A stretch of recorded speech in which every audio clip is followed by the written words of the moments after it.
Our last speaker before we break for lunch, Wendy Hoy, is recognised internationally for her research into kidney disease, which has transformed Aboriginal health services, saved lives, reduced the need for dialysis, and supported the development of early intervention programs globally.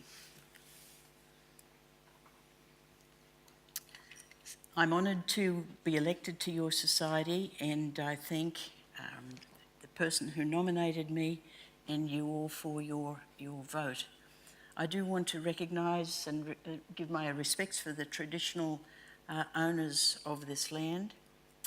I'm very aware of the dispossession that our invasion, we as the dominant species, has created for Aboriginal people. The title of my talk is a little more expansive than was in your program, as I'm always searching for a broader interpretation of current Aboriginal health profiles. I have many people to thank for supporting me in this work, and that includes the many Aboriginal communities that I have worked with. Here are just some of the people whose either work or views have informed my understanding of Aboriginal health at this particular point in time. I have to also thank the Catholic mission, both the church and the clinic on Bathurst Island in the Tiwi Islands, for the meticulous records that they have maintained since Father Gazelle landed there in 1911. And I also have to thank my children, whose continuity of education and of peer group relationships have been severely disrupted by my many, many moves over the years while I've been conducting this work. Well, the health of Aboriginal people in remote Australia is said to be amongst the worst in the world. Especially striking is what's called a current epidemic of chronic non-communicable diseases, which includes hypertension, type 2 diabetes, chronic kidney disease, cardiovascular disease, and non-alcoholic fatty liver and liver failure. These are now overwhelmingly the commonest causes of death in remote Aboriginal people and remote Aboriginal adults particularly. The high rates of kidney failure are of great concern to governments because of the costs that are incurred with dialysing large numbers of people with end-stage kidney disease. This is just an example of the magnitude of the problem from 2001. This is a comparison of the death rates in Aboriginal people, non-Indigenous rates on the far left, and you can see that there's just a relentless increase in death rates in Aboriginal people by state, always with the Northern Territory the worst. That's about a fourfold increase in rates in the Northern Territory compared with non-Indigenous. And this is the analogue in the thing that is of concern to government, which is RRT, or renal replacement therapy, which is dialysis. And here is a distribution of the incidence of people coming onto dialysis sort of every year by state. All of these are Indigenous people. Compare those rates with non-Indigenous at the far left. In the Northern Territory, the incidence rate is 20 or more times what it is for non-Indigenous people. The particular issue of dialysis, which is threatening to cripple healthcare budget at this particular point, is represented here, and you can see it varies greatly by region. And Bathurst Island, which is Bathurst and Melville Island, which are the Tiwi Islands, always have the highest rates. Well, these are the sorts of data that dismay healthcare providers, they dismay policymakers, and they dismay the Aboriginal people who are tired of hearing about how their health is in a poor status. However, I propose to you the situation is misrepresented, the yardsticks are inappropriate, and the true story is one of astonishing progress, both in scope and in pace. Now, to appreciate this, the data has to be interpreted in the light of our knowledge of what have happened in other transitional populations in other countries, and that knowledge is not too good. In addition, we need a knowledge of the trends of Aboriginal health over time, and none of us have that historical perspective over several decades of professional life. We just don't work that long. What we do know, though, is that there has been a dramatic reduction in deaths over the last 50 years due to improved health services, particularly reductions in deaths of malnutrition, infection, and maternal and obstetrical difficulties. As a result, life expectancy is increasing, and these causes, potentially competing causes of adult death, are very much minimised at this particular point in time. One of the striking features of that landscape, with progressive reduction in deaths, two of the striking features have been the dramatic representation of low birth weight amongst remote Aboriginal people, and the striking changes in infant mortality. Here are some comparisons of low birth weight Aboriginal babies with more robust babies taken from the Royal Darwin Hospital. See this situation every week. An extreme case on the right, a less extreme case on the left.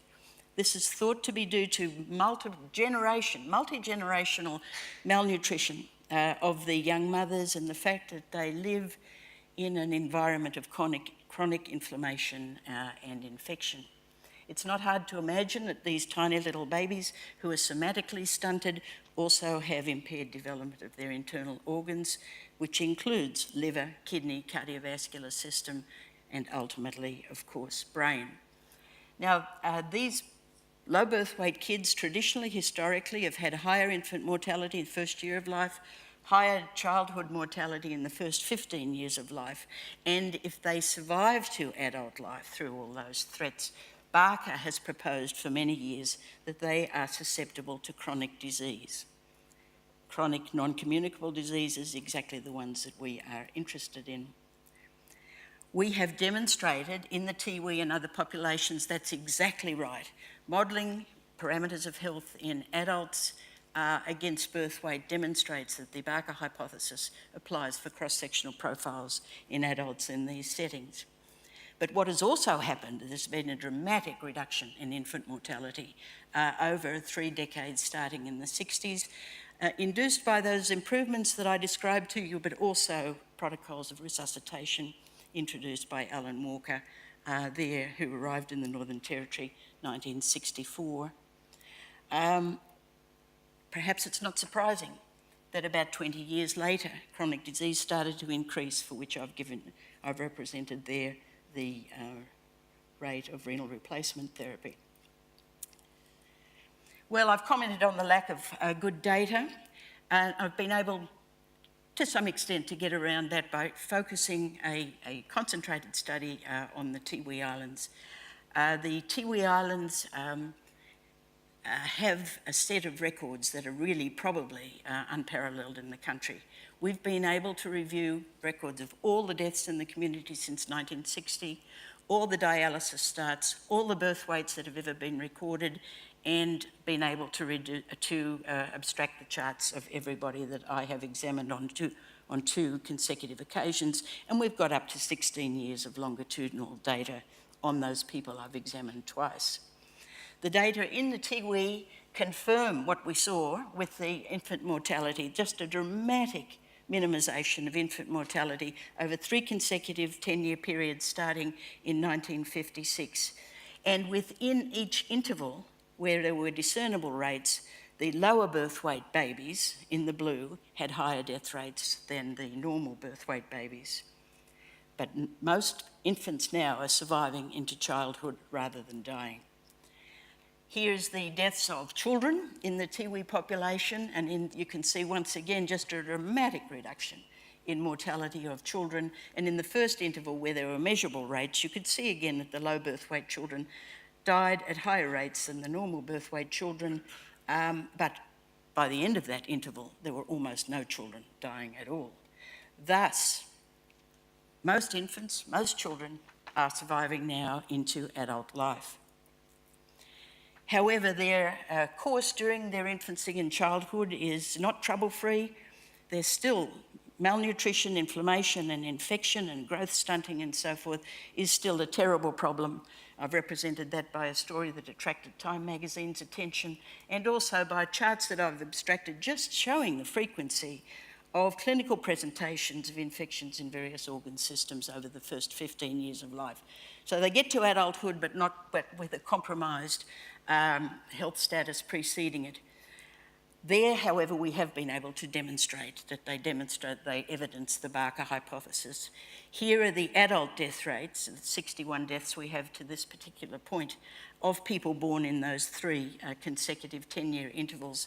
And you can see, once again, dramatic reduction in adult deaths, really dramatic, but within each of those intervals, higher death rates of the low birth weight people than the normal birth weight people. Looking at the deaths themselves that have been recorded since 1960 in this community, when those records first began, an astonishing 2/3 or 70% of the deaths recorded in that community were infants and children. Only with increasing time did the number of deaths in people over the age of 15 years go up. More recently, there's been an appreciable increase and a dominance of deaths in people who are 45 years and above. Astonishing transformation of that mortality profile. And what are those adults dying of? They're dying of non-communicable chronic diseases, which I've enumerated here: adult cancer and liver, adult lung disease, adult cardiovascular disease, renal, and old age. What's happening to the population? It's increasing at a great rate. It has actually tripled since 1960. Both in males and in females. And the adult death rate over time, because the population has increased, has fallen at an astonishingly rapid rate. Harder to imagine it could have fallen any more quickly than that. First population structure is only demonstrated in 1986, but this is what it was. It's a sort of not quite third world population structure. But just 25 years later, 2011 census, transformation of the population structure with ageing of people and a doubling of people above the age of about 35. So a fleshing out of the adult population towards a population structure more like ours. Thus, I propose to you that the emergence of chronic disease in this population is a consequence of therapeutic triumphs in the past, in preventing and mitigating deaths of malnutrition and infection across the life course, and vast reductions in infant mortality in a very compressed time frame. Most infants and children are surviving to adult life, but at higher risk for chronic disease because of the still suboptimal intrauterine and early life environment. And in addition, adult lifespan is ever increasing, which facilitates development of chronic disease in us all. All of this has to be celebrated, not deplored. We have to stay the course, offer the best we can in terms of early detection and adequate treatment for chronic disease, and reduce exacerbating factors. What's happening in Tiwi? Some wonderful developments. In terms of prevention, low birth weight is going down, down, down, down, continuing to fall. Protocols of regular checkup and regular treatment are now entrenched in primary care. Education's being improved and enterprises are developing. What's not so good here and in many other remote communities? Persistent, awful quality housing, awful quality food, and the successful penetration into these communities of big business carrying these poisons, particularly cigarettes and coke. And I've just identified a few other problems that we need to work with. And I'll leave you with that, and thank you for your attention.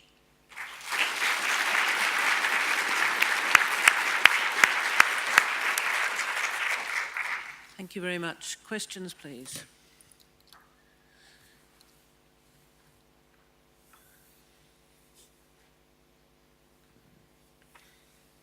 What could we best do to minimise the risks of low birth rate in these very remote communities? I think it's happening. It's happening with extraordinary success. The low birth weight rate in Tiwi has gone from 45% when the records first began to about 18% now, and it's just continuing to fall.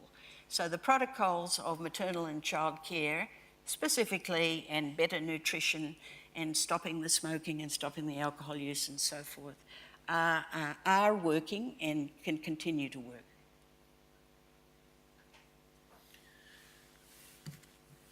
Just wait for the microphone. Karen's behind you. Actually, you've got two.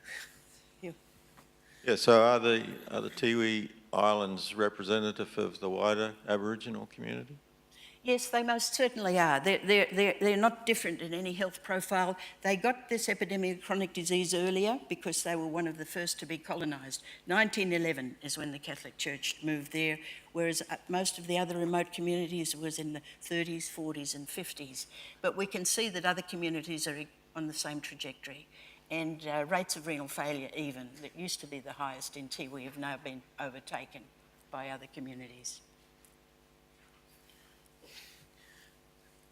Is it possible that when the people who have been born recently, the infants, in 30 years' time, even with no further intervention, will their trajectories be better, normalised, or do you still see inadequacies for the future of the infants being born now?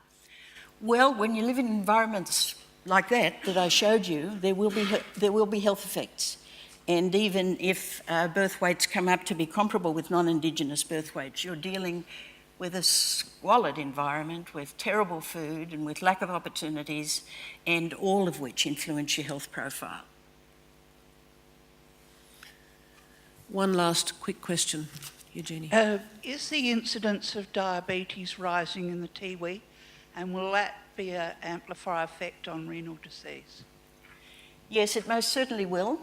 And is it increasing? Yes, it is, and not as fast as you might think. But the situation in terms of food, and for example of Coke, these empty calories that are full of fructose and sucrose and so forth, generating metabolic syndrome, overweight, diabetes, cardiovascular disease, chronic kidney disease and so forth. We've got to take a public health stance about those things that are exacerbators of poor health, in which we have not been successful in containing them. Big business is far more successful in achieving their goals in these far-flung places than we are as healthcare providers. Please join me in thanking Wendy for a very interesting talk.